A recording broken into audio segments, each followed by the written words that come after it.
Released in 1946, Song of the South stands as one of Disney's most controversial and debated films. Combining live action with animation, the movie tells the story of a young boy's friendship with Uncle Remus, an African-American storyteller, set against the backdrop of the post-Civil War South.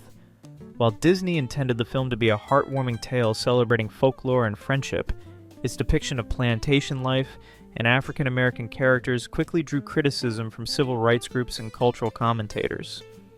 The National Association for the Advancement of Colored People was among the most prominent critics, condemning the film for romanticizing plantation life and perpetuating racial stereotypes.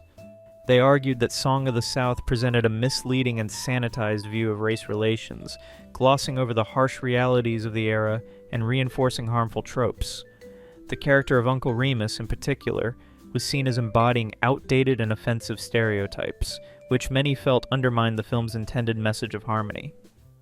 Despite the controversy, the film was a commercial success upon its release. Its signature song, Zip-a-Dee-Doo-Dah, became an instant classic, winning an Academy Award in 1948 and remaining a staple in Disney's musical legacy. However, the backlash led Disney to withhold the film from home video release in the United States, a decision widely interpreted as an effort to avoid reigniting racial controversy or damaging its brand. Today, Song of the South remains locked away, a symbol of Disney's ongoing struggle to reconcile its past with evolving social values. The film continues to spark debate about historical accountability and the responsibilities of media companies in shaping cultural memory. When Walt Disney premiered Fantasia in New York City on November 13, 1940, he envisioned a groundbreaking fusion of classical music and animation. Instead, he ignited a cultural controversy that still resonates. Religious groups were among the first to object, particularly to the pairing of Mussorgsky's Night on Bald Mountain with demonic imagery. The Catholic Legion of Decency labeled the film morally objectionable in part, while Protestant ministers criticized the use of sacred music in what they saw as a profane context. Fantasia's innovative Fantasound audio system, though revolutionary, became a logistical nightmare. Only 14 theaters could accommodate the technology, severely limiting the film's reach and contributing to its disappointing box office performance. The Pastoral Symphony segment included racially stereotyped centaurettes, with dark-skinned characters depicted as subservient to lighter-skinned ones. These scenes were later removed, but the original imagery left a lasting blemish on the film's legacy. Fantasia's commercial failure cost Disney over $200,000 and derailed plans for future classical music anthologies. While some blamed the film's technical ambition, others pointed to its controversial content. Decades later, debates over the edited racial imagery reignited discussions about whether to preserve historical context or sanitize past mistakes, keeping Fantasia at the center of cultural discourse. Released in 1941, Disney's Dumbo was initially celebrated for its emotional storytelling, endearing characters, and charming animation. The film quickly became a staple of Disney's early legacy, with audiences drawn to the touching tale of a young elephant overcoming adversity. However, as cultural awareness has grown, certain aspects of Dumbo have come under increased scrutiny, particularly the depiction of the crow characters, which many now view as racially insensitive. The lead crow, named Jim Crow in the original script, and his companions were voiced by African-American actors and portrayed with exaggerated mannerisms and speech patterns reminiscent of minstrel show stereotypes. While some defenders have pointed out that the crows are among the few characters in the film who show kindness to Dumbo and help him realize his potential, others argue that their portrayal reinforces harmful tropes and reduces complex identities to caricature. The crow's musical number, When I See an Elephant Fly, is lively and memorable, but its style and presentation have become a focal point for criticism regarding racial representation in early animation. In response to these concerns, Disney has added content warnings to Dumbo on its streaming platforms, acknowledging the presence of outdated cultural depictions and explaining that such stereotypes were wrong then and are wrong now. This action reflects a broader movement within the entertainment industry to address problematic elements in historical media and to provide viewers with context. The controversy surrounding Dumbo continues to spark important conversations about how to engage with classic films that reflect the prejudices of their time, balancing appreciation for artistic achievement with a critical understanding of cultural history. On December 21st, 1937, Disney's Snow White and the Seven Dwarfs premiered to widespread acclaim, drawing enormous audiences and making cinematic history. As the first full-length animated feature, it was a technical marvel that redefined what animation could achieve, setting a new standard for storytelling and artistry in film. The movie's lush visuals, memorable characters, and enchanting musical numbers captivated viewers and established Disney as a leader in the animation industry. However, as time passed, the legacy of Snow White became increasingly complex and subject to evolving cultural critique. While early audiences marveled at the film's innovation, some parents and psychologists expressed concern over its darker elements, such as the evil queen's frightening transformation and the intense forest chase.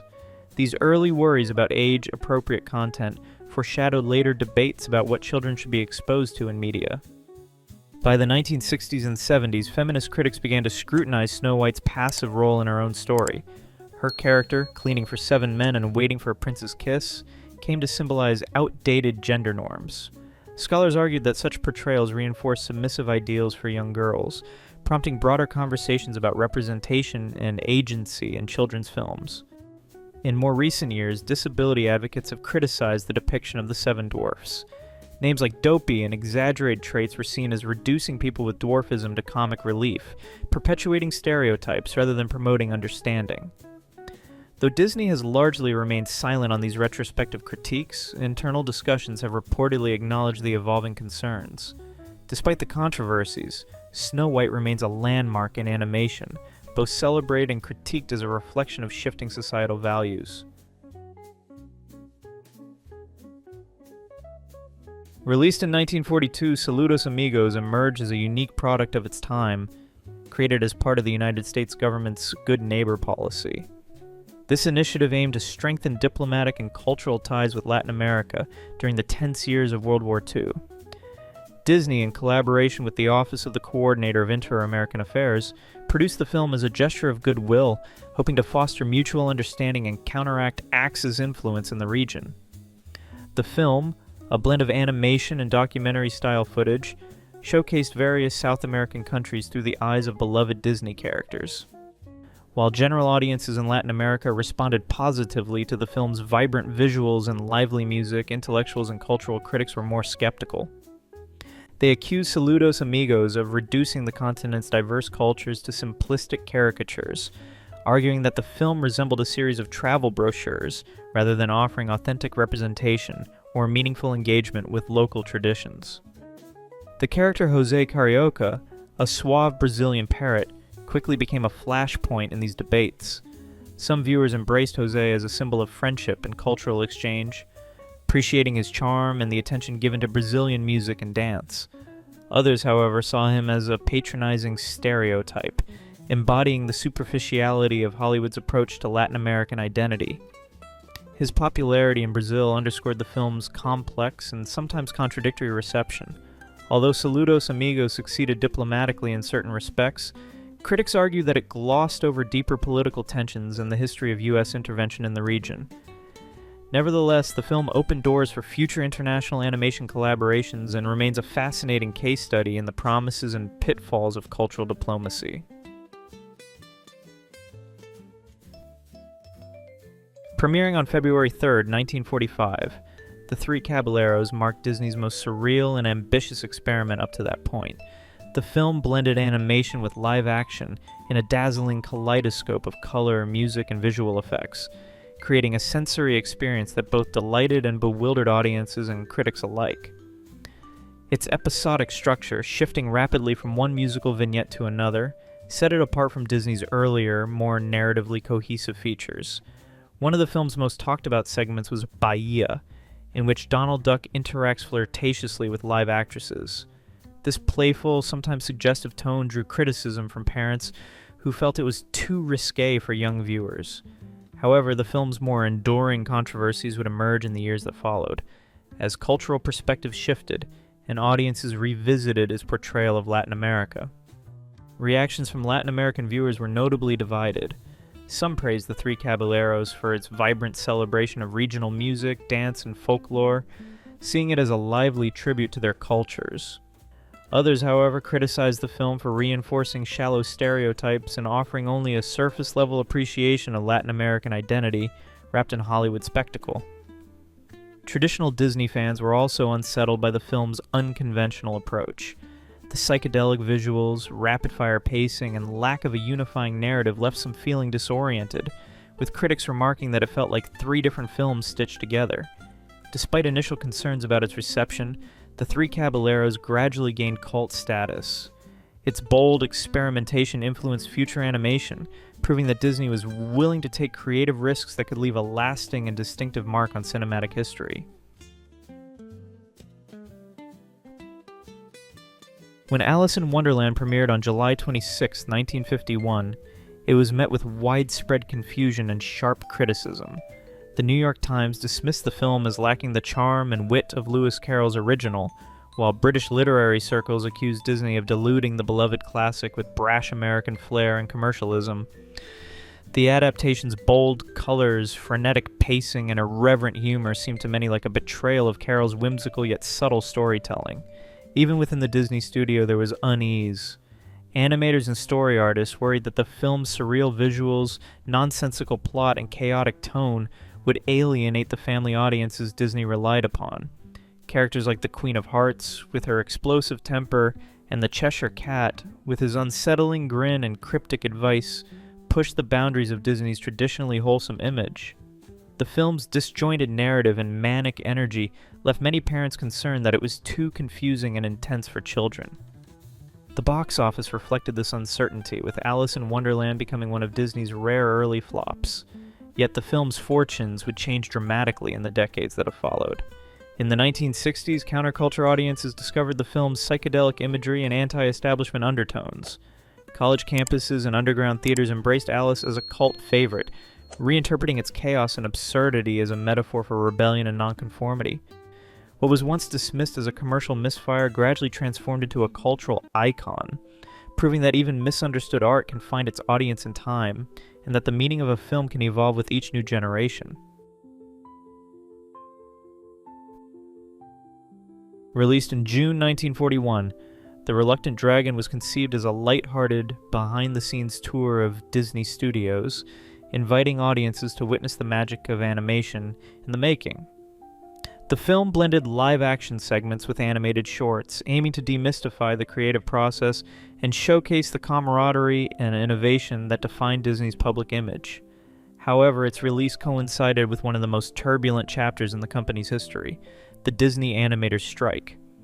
While the film depicted a harmonious, bustling studio filled with cheerful artists, the reality outside its gates was starkly different. Led by animator Art Babbitt, hundreds of Disney employees were on strike, demanding better wages, improved working conditions, and union recognition. The picket lines, filled with determined artists and escalating tensions, exposed deep divisions within the company and cast a long shadow over the film's debut. Critics and industry observers quickly noted the glaring disconnect between the film's cheerful, sanitized portrayal of studio life and the labor unrest it conspicuously ignored. Some speculated that Disney rushed the film's release in an attempt to counteract negative press and reassure the public, though the timing may have been more coincidental than strategic. The strike ultimately ended in July 1941 with the studio's recognition of the union, but the aftermath was profound. Walt Disney reportedly never fully regained trust in his staff, and many talented animators left for rival studios, altering the creative landscape of animation. The Reluctant Dragon endures as a poignant example of corporate messaging clashing with the complexities of real-life events, highlighting the challenges of maintaining a carefully crafted image amid internal upheaval. On December 22, 1939, Fleischer Studios premiered Gulliver's Travels, boldly positioning itself as the first American animated feature to challenge Disney's growing dominance in the field. Arriving just 2 years after the groundbreaking success of Snow White and the Seven Dwarfs, the film represented a significant gamble by brothers Max and Dave Fleischer, who were already known for their earlier innovations in animation, such as the creation of Betty Boop and Popeye. Rumors swirled in the press about potential lawsuits over character similarities between the two studios' films, but no legal action ever materialized. Nevertheless, the rivalry between Disney and Fleischer was palpable. with critics quick to accuse Fleischer of imitation, even as the studio sought to distinguish itself through technical and artistic choices. One of the film's most notable innovations was his use of rotoscoping, a technique that involved tracing over the live-action footage to achieve smoother, more lifelike animation. This approach set Gulliver's Travels apart from Disney's more stylized and fantastical animation, giving the film a unique visual identity. Behind the scenes, however, the production was anything but smooth. The project was plagued by budget overruns, creative disagreements, and mounting labor tensions, all of which contributed to a chaotic atmosphere at the studio. Despite achieving moderate box office success and earning an Academy Award nomination for its music, the film ultimately failed to recoup its inflated production costs. Gulliver's Travels endures as a cautionary tale of ambition, rivalry, and the high stakes involved in challenging an industry titan. Its legacy is a testament to both the possibilities and perils of innovation in the golden age of animation. Mr. Bug Goes to Town premiered on December 5th, 1941, in what would become one of the most unfortunate moments in animation history. Just 2 days later, the attack on Pearl Harbor thrust the United States into World War II, instantly overshadowing the film's debut and disrupting its planned nationwide rollout. The timing was disastrous, as the nation's attention shifted to the war effort, leaving little room for a new animated feature to find its audience. The film itself was an ambitious project from Fleischer Studios, known for their earlier successes with Betty Boop and Popeye. Unlike their previous works, Mr. Bug Goes to Town featured sophisticated themes, satirical humor, and a narrative that blurred the line between children's entertainment and adult social commentary. Critics were divided. Some praised the film's artistry, lush animation, and clever writing, while others found its story too complex and its tone too mature for younger viewers. Paramount Pictures, responsible for distributing the film, struggled to market it effectively. Uncertain whether to promote it as a whimsical children's tale or a sharp adult satire, the studio's confused messaging led to a muddled reception and poor box office returns. The financial loss, estimated between $500,000 and $700,000, was devastating for Fleischer Studios. Combined with growing internal tensions between Max and Dave Fleischer, the film's failure prompted Paramount to take control of the studio in early 1942, rebranding it as Famous Studios. Though largely forgotten for decades, Mr. Bug Goes to Town has since been recognized by modern scholars for its innovation and craftsmanship. Today it stands as a poignant example of creative ambition undone by historical circumstance, marking the bittersweet end of the Fleischer era. If you've enjoyed this video, please leave a like and comment. Also consider subscribing and hitting the notification bell to get notified of our new videos each week. Thanks for watching.